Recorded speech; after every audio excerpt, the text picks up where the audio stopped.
Crime and Punishment. By Fyodor Dostoyevsky. Part 1.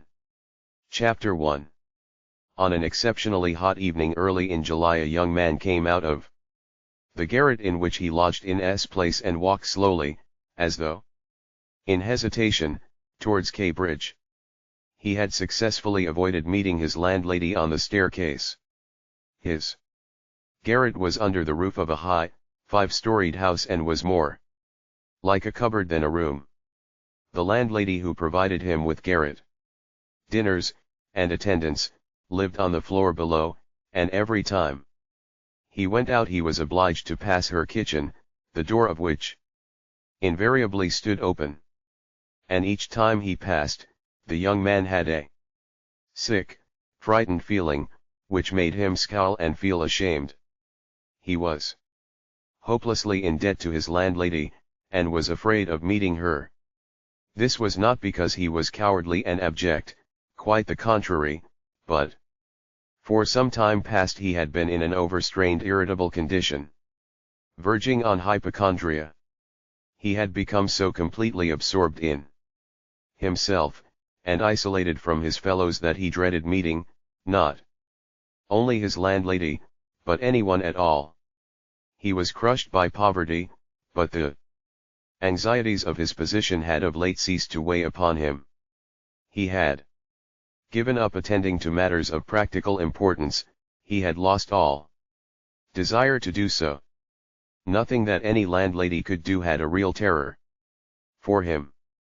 But to be stopped on the stairs, to be forced to listen to her trivial, irrelevant gossip, to pestering demands for payment, threats and complaints, and to rack his brains for excuses, to prevaricate, to lie low, rather than that, he would creep down the stairs like a cat and slip out unseen.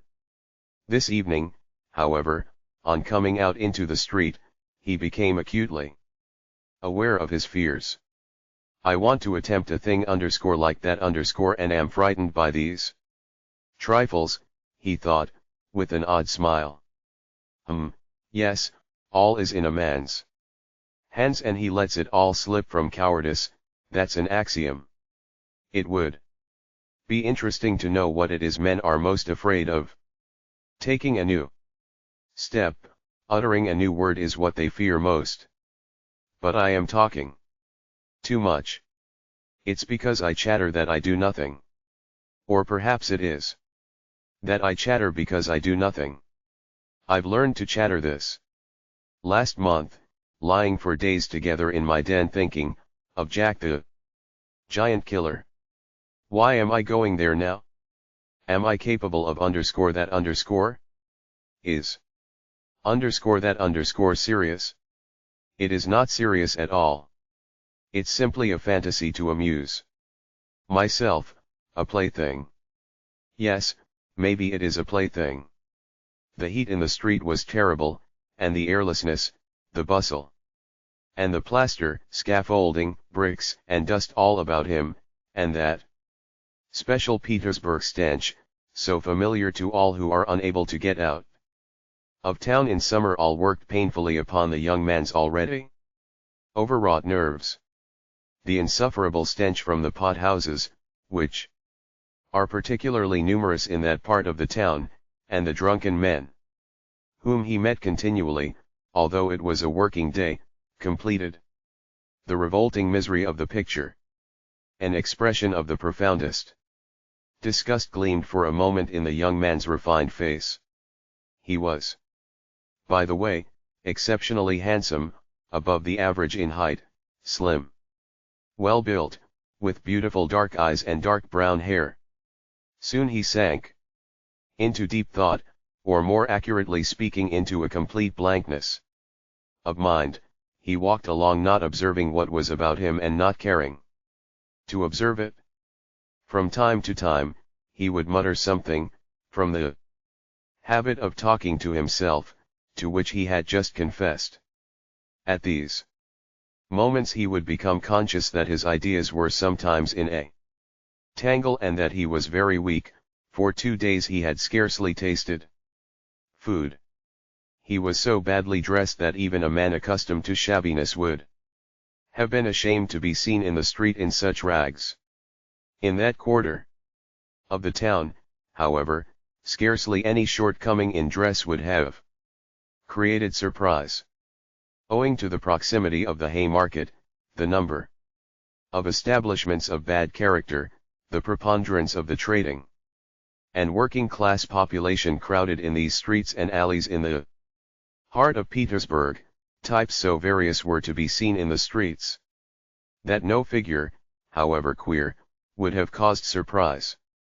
But there was such accumulated bitterness and contempt in the young man's heart, that, in spite of all the fastidiousness of youth, he minded his rags least of all in the street.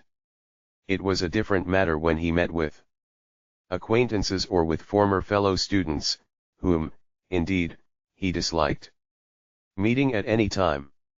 And yet when a drunken man who, for some unknown reason, was being taken somewhere in a huge wagon dragged by a heavy dray horse, suddenly shouted at him as he drove past, "Hey there, German!" Hatter bawling at the top of his voice and pointing at him, the young man stopped suddenly and clutched tremulously at his hat. It was a tall, round hat from Zimmermann's, but completely worn out, rusty with age, all torn and bespattered, brimless and bent on one side in a most unseemly fashion. Not shame, however, but quite another feeling akin to terror had overtaken him. "I knew it," he muttered in confusion, "I thought so. That's the worst of all. Why, a stupid thing like this, the most trivial detail might spoil the whole plan. Yes, my hat is too noticeable. It looks absurd. And that makes it noticeable. With my rags I ought to wear a cap, any sort of old pancake, but not this grotesque thing. Nobody wears such a hat, it would be noticed a mile off, it would be remembered. What matters is that people would remember it, and that would give them a clue. For this business one should be as little conspicuous as possible. Trifles are what matter. Why, it's just such trifles that always ruin everything." He had not far to go, he knew indeed how many steps it was from the gate of his lodging house, exactly 730. He had counted them once when he had been lost in dreams. At the time he had put no faith in those dreams and was only tantalizing himself by their hideous but daring recklessness. Now, a month later, he had begun to look upon them differently, and, in spite of the monologues in which he jeered at his own impotence and indecision, he had involuntarily come to regard this hideous dream as an exploit to be attempted, although he still did not realize this himself. He was positively going now for a rehearsal of his project, and at every step his excitement grew more and more violent. With a sinking heart and a nervous tremor, he went up to a huge house, which on one side looked onto the canal, and on the other into the street. This house was let out in tiny tenements and was inhabited by working people of all kinds: tailors, locksmiths, cooks, Germans of sorts, girls picking up a living as best they could, petty clerks, etc. There was a continual coming and going through the two gates and in the two courtyards of the house. 3 or 4 doorkeepers were employed on the building. The young man was very glad to meet none of them, and at once slipped unnoticed through the door on the right, and up the staircase. It was a back staircase, dark and narrow, but he was familiar with it already, and knew his way, and he liked all these surroundings. In such darkness even the most inquisitive eyes were not to be dreaded. If I am so scared now, what would it be if it somehow came to pass that I were really going to do it, he could not help asking himself as he reached the 4th story. There his progress was barred by some porters, who were engaged in moving furniture out of a flat. He knew that the flat had been occupied by a German clerk in the civil service, and his family. This German was moving out then, and so the fourth floor on this staircase would be untenanted except by the old woman. That's a good thing anyway, he thought to himself, as he rang the bell of the old woman's flat. The bell gave a faint tinkle as though it were made of tin and not of copper. The little flats in such houses always have bells that ring like that. He had forgotten the note of that bell, and now its peculiar tinkle seemed to remind him of something and to bring it clearly before him. He started, his nerves were terribly overstrained. By now, in a little while, the door was opened a tiny crack. The old woman eyed her visitor with evident distrust through the crack, and nothing could be seen but her little eyes, glittering in the darkness. But, seeing a number of people on the landing, she grew bolder, and opened the door wide. The young man stepped into the dark entry, which was partitioned off from the tiny kitchen. The old woman stood facing him in silence and looking inquiringly at him. She was a diminutive, withered-up old woman of 60, with sharp malignant eyes and a sharp little nose. Her colorless, somewhat grizzled hair was thickly smeared with oil, and she wore no kerchief over it. Round her thin long neck, which looked like a hen's leg, was knotted some sort of flannel rag. And, in spite of the heat, there hung flapping on her shoulders, a mangy fur cape, yellow with age. The old woman coughed and groaned at every instant. The young man must have looked at her with a rather peculiar expression, for a gleam of mistrust came into her eyes again. Raskolnikov, a student, I came here a month ago, the young man made haste to mutter, with a half-bow, remembering that he ought to be more polite. I remember, my good sir, I remember quite well your coming here, the old woman said distinctly, still keeping her inquiring eyes on his face. And here I am again on the same errand, Raskolnikov continued, a little disconcerted and surprised at the old woman's mistrust.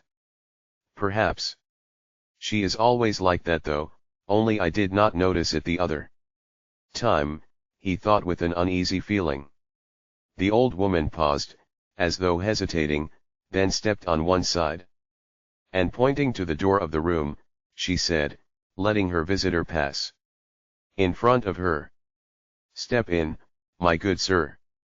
The little room into which the young man walked, with yellow paper on the walls, geraniums and muslin curtains in the windows, was brightly lighted up at that moment by the setting sun. So the sun will shine like this then too, flashed as it were by chance through Raskolnikov's mind, and with a rapid glance he scanned everything in the room, trying as far as possible to notice and remember its arrangement. But there was nothing special in the room. The furniture, all very old and of yellow wood, consisted of a sofa with a huge bent wooden back, an oval table in front of the sofa, a dressing table with a looking-glass fixed on it between the windows, chairs along the walls and 2 or 3 halfpenny prints in yellow frames, representing German damsels with birds in their hands. That was all. In the corner a light was burning before a small icon. Everything was very clean, the floor and the furniture were brightly polished. Everything shone. Lizaveta's work, thought the young man. There was not a speck of dust to be seen in the whole flat. It's in the houses of spiteful old widows that one finds such cleanliness, Raskolnikov thought again, and he stole a curious glance at the cotton curtain over the door leading into another tiny room, in which stood the old woman's bed and chest of drawers, and into which he had never looked before. These 2 rooms made up the whole flat. What do you want? The old woman said severely, coming into the room. and, as before, standing in front of him so as to look him straight in the face. "I've brought something to pawn here," and he drew out of his pocket an old-fashioned flat silver watch, on the back of which was engraved a globe. The chain was of steel. "But the time is up for your last pledge. The month was up the day before yesterday. I will bring you the interest for another month, wait a little." "But that's for me to do as I please, my good sir, to wait or to sell." "Your pledge at once." "How much will you give me for the watch, Alyona Ivanovna?" "You come with such trifles, my good sir, it's scarcely worth anything. I gave you 2 rubles last time for your ring and one could buy it. Quite new at a jeweller's for a ruble and a half. Give me 4 rubles for it, I shall redeem it, it was my father's. I shall be getting some money soon. A ruble and a half, and interest in advance, if you like." "A ruble and a half," cried the young man. "Please yourself." And the old woman handed him back the watch. The young man took it, and was so angry that he was on the point of going away, but checked himself at once, remembering that there was nowhere else he could go, and that he had had another object also in coming. "Hand it over," he said roughly. The old woman fumbled in her pocket for her keys, and disappeared behind the curtain into the other room. The young man, left standing alone in the middle of the room, listened inquisitively, thinking. He could hear her unlocking the chest of drawers. It must be the top drawer, he reflected. So she carries the keys in a pocket on the right, all in one bunch on a steel ring. And there's one key there, 3 times as big as all the others, with deep notches. That can't be the key of the chest of drawers, then there must be some other chest or strong box, that's worth knowing. Strong boxes always have keys like that, but how degrading it all is. The old woman came back. "Here, sir, as we say 10 kopecks the ruble a month, so I must take 15 kopecks from a ruble and a half for the month in advance. But for the 2 rubles I lent you before, you owe me now 20 kopecks. On the same reckoning in advance. That makes 35 kopecks. Altogether. So I must give you a ruble and 15 kopecks for the watch. Here it is." "What, only a ruble and 15 kopecks now?" "Just so." The young man did not dispute it and took the money. He looked at the old woman, and was in no hurry to get away, as though there was still something he wanted to say or to do, but he did not himself quite know what. "I may be bringing you something else in a day or 2, Alyona Ivanovna, a valuable thing, silver, a cigarette box, as soon as I get it back from a friend," he broke off in confusion. "Well, we will talk about it then, sir. Goodbye. Are you always at home alone? Your sister is not here with you?" he asked her as casually as possible as he went out into the passage. "What business is she of yours, my good sir?" "Oh, nothing particular, I simply asked." "You are too quick. Good day, Alyona Ivanovna." Raskolnikov went out in complete confusion. This confusion became more and more intense. As he went down the stairs, he even stopped short, 2 or 3 times, as though suddenly struck by some thought. When he was in the street he cried out, "Oh, God, how loathsome it all is, and can I possibly? No, it's nonsense, it's rubbish," he added resolutely. "And how could such an atrocious thing come into my head? What filthy things my heart is capable of. Yes, filthy above all. Disgusting, loathsome, loathsome, and for a whole month I've been." But no words, no exclamations, could express his agitation. The feeling of intense repulsion which had begun to oppress and torture his heart, while he was on his way to the old woman, had by now reached such a pitch and had taken such a definite form that he did not know what to do with himself to escape from his wretchedness. He walked along the pavement like a drunken man, regardless of the passers-by, and jostling against them, and only came to his senses when he was in the next street. Looking round, he noticed that he was standing close to a tavern, which was entered by steps leading from the pavement to the basement. At that instant 2 drunken men came out at the door, and abusing and supporting one another, they mounted the steps. Without stopping to think, Raskolnikov went down the steps at once. Till that moment he had never been into a tavern, but now he felt giddy and was tormented by a burning thirst. He longed for a drink of cold beer, and attributed his sudden weakness to the want of food. He sat down at a sticky little table in a dark and dirty corner, ordered some beer, and eagerly drank off the first glassful.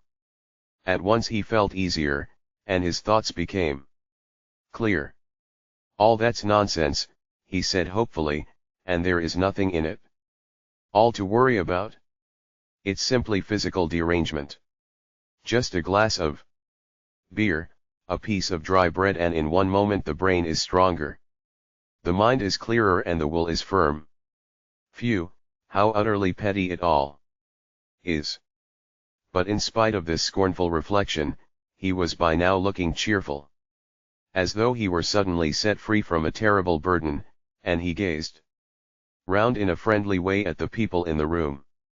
But even at that moment he had a dim foreboding that this happier frame of mind was also not normal.